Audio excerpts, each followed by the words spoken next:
Okay, this is the first of two hyperbola theory videos. Okay, first one I'm doing now is going to talk a little bit about the theory, and we're going to talk about the second one. We're going to talk about eccentricity and asymptotes in a little more detail. Okay, so let's begin. Locus definition of hyperbola. Hyperbola is the locus or location or set of points, the difference of whose distances from two fixed points known as foci is a constant. And over here, as you can see, I've got a summary for a standard form version. And here's our basic diagram. Notice a hyperbola has two distinct pieces. And we have some different names here. Well, vertices, A and A sub 0, negative A sub 0. We don't have really a major and a minor axis. Instead, they're called a transverse and a conjugate axis. The transverse axis is the distance between the vertices. So in this case, it's 2A. The conjugate axis we're going to find is called 2B, and we'll learn a little more about that later. Okay, latus rectum, still 2b squared over a, eccentricity is c over a, but we're going to see a slightly different relationship between a squared, b squared, and c squared than we did with an ellipse. So it's important to understand, in an ellipse, a is greater than c, and therefore a squared equals b squared plus c squared. However, in a hyperbola, as you can see physically, this distance here is a, whereas the distance from the origin to the foci is c. So c is greater than a. So we're going to see a slightly different relationship in the derivation. In fact, it will turn out to look like the Pythagorean theorem in the sense that c squared equals a squared plus b squared. Okay, but that'll be a little later. Okay, moving on. What we're going to do is we picture P as traveling along these portions of the curve. All right, so what we want to do is we want to picture P is right here. And if P is right here, then the distance from the first focus to here is the 2A plus this little bitsy part. And the distance from P to the other focus is the other little bitsy part. And it turns out the difference of those distances is a fixed value. So what that fixed value is? Well, in this case, it's 2A plus this little itty bitty part, and here it's a little itty bitty part. So you do a subtraction, and guess what? We get that that distance is 2A. So using the diagram and visualizing that P is at either end of the transverse axis, meaning it's at one of the vertices, it can be seen that the difference between PF1 and PF2 is going to be 2A. Also important to understand, in a hyperbola, the with regard to the constants a and c, c is greater than a. Okay, so here we go.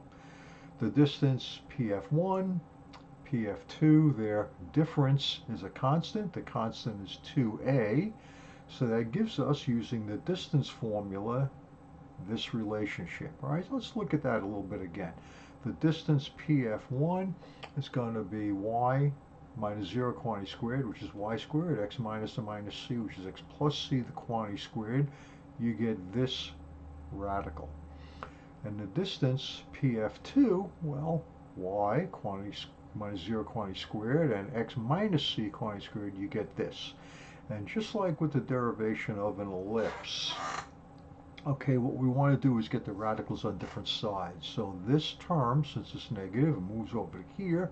We get this expression. And then you can probably guess we're going to square twice, following the technique of the ellipse. And that's exactly what happens. So we square the left side, and you get x plus c quantity squared plus y squared, which will work out in a little while.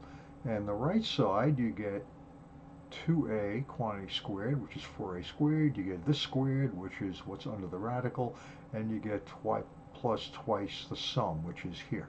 Okay? And just like before, lots of things cancel. All right, so what happens is you got the y squared on both sides goes, And what we do is we square this, so you get x squared minus 2xc plus c squared, and then you see some, and you bring them over. Okay, so you see that what happens, the x squared terms go, the c squared terms go, and you're left with 2cx here, 2cx here is 4cx minus 4a squared equals 4a times radical. Okay, so what ends up with is this. So what we're going to do is divide by 4. This is very similar to the process used in getting the derivation for the ellipse. All right, we divide by 4, you get this. And again, now you have to square again. Okay, so we're going to square again, and cx minus a squared quantity squared is c squared x squared plus a squared squared, which is a to the fourth, minus 2 times the product, which is here. And when you square the right side, you get what's under the radical times a squared. So what's under the radical, x minus c quantity squared, is x squared minus 2cx plus c squared plus the y squared. And you multiply out by the a squared, and once again you get some things canceling, which is good. We're happy to see that. Okay, now the idea is, what we want to do is we want to get terms with the x squared and y squared all together. Okay, so what we're going to do here is, well, let's take a look at this then. Okay, we rearrange terms, and we're going to get this term on the left to get it with its brother, the x squared term, and we're going to put this term also on the left because we want the variable squared terms on the left. We'll see why. And this term just constant, get over to that side. So this is what we get now. And you can see you have two terms with an x squared. You factor out the x squared, and then you get a c squared minus a squared multiplying the x squared, and you get the same type of thing here. So if you factor out a squared, you get the same type of thing. And now in this case, this is where in the ellipse we put in a b squared. We're going to do the same thing here. So c squared minus a squared appears here. C squared minus a squared appears here. We're going to put in a b squared. So if we do that, this is what we get. And this is going to be the standard form for a hyperbola centered at 0, 0, where the x-axis is the transverse axis. Now we could also have it the other way, so let's take a look at those situations and understand that there are, again, two basic types. The left side is called type 1, right side in most textbooks is called type 2. You don't memorize it though, okay? Again, let's assume that the centers are at hk, so you get the x minus h quantity squared, y minus k quantity squared on both sides. Now, also notice, just like with an ellipse, you're going to have equals 1. All right, that's important. That's going to help us out with the putting things in standard form later on. We'll do some examples like we did with the ellipses. Okay, now, one thing you want to notice is the a squared here goes with the x squared term. The a squared here goes with the y squared term. That's not dependent on size. Okay?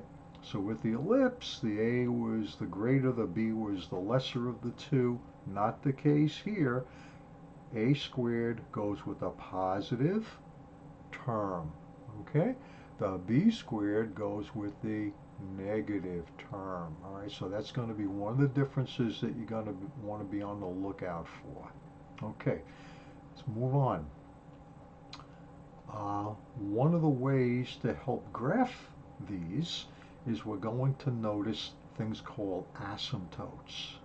Okay, asymptotes, in this case, we're looking at type 1, which I'm calling case 1 here, is centered at the origin. All right, you have a squared over x squared over a squared minus y squared over b squared is 1. Again, notice the a squared goes with the positive term. What's going to help us do a very nice and accurate graph of these things is something called the fundamental rectangle. The fundamental rectangle right here, dotted in red, is what we're going to be striving for. And we draw the diagonals, okay, they're going to define a pair of lines which we call asymptotes, and they're shown here in green. Okay? Asymptotes are lines that a curve approaches as it goes out and out, and it could be going out and out in a positive x direction or out and out in a negative x direction. But as we go out further and further in a positive and negative direction, the arms, let's call these arms of the hyperbola, will approach y equals ba over x and y equals negative ba over x. Now that's for the type 1 term, and it's summarized right here. To draw the asymptotes and the hyperbola easily, we visualize a rectangle. This is called a fundamental rectangle in most books. The base is 2a, as you can see, right? Because this is negative a0, positive a0. This is the transverse axis.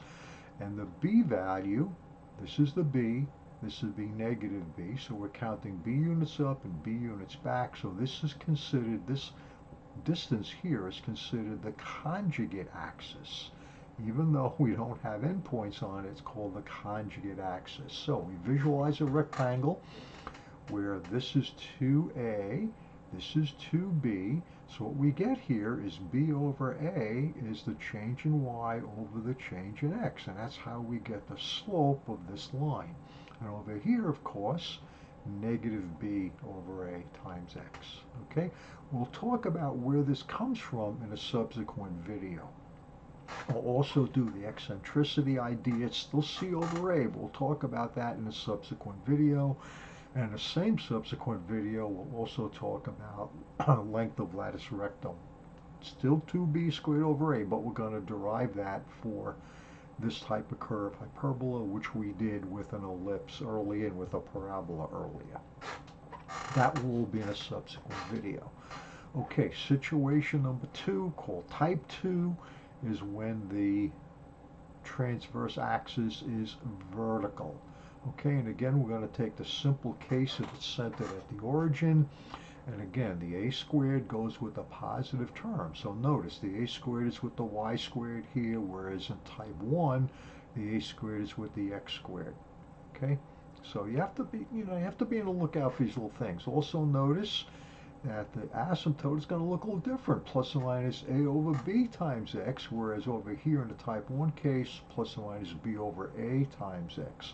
We're going to be on the lookout for that, and when we do the numerical examples in a similar situation to what we did in the extra videos, the numericals for the ellipse, we'll really highlight that. You'll see how it's basically making a rough sketch, counting boxes, and it'll make a lot more sense. Right now, let's just look at the theory. In this case, this is the transverse axis. In this case, it's vertical. That's why it's a type 2. So this is 2a. So that means that this length is 1a. Okay? And the conjugate axis has length 2b. So this length is 1b. So change in y over change in x to get this line is change in y over change in x is really a over b. And that's why it's reversed. Okay? And similarly right here, negative a over b. So again, here's a summary, but we're going to explain this in more detail, a little more carefully when we do the numerical exercises. But if you're the kind of person who likes to just look at formulas, this is broken down for you into the type 1 case and the type 2 case. And next time, in the next and second video on the theory of the hyperbola, we're going to look at various other things, such as a squared plus b squared c squared, the lattice rectum, and the how we actually know that this line is going to be the asymptote. A little complicated stuff, but that'll be for next time. Okay, so we'll see you then, and hope all is well.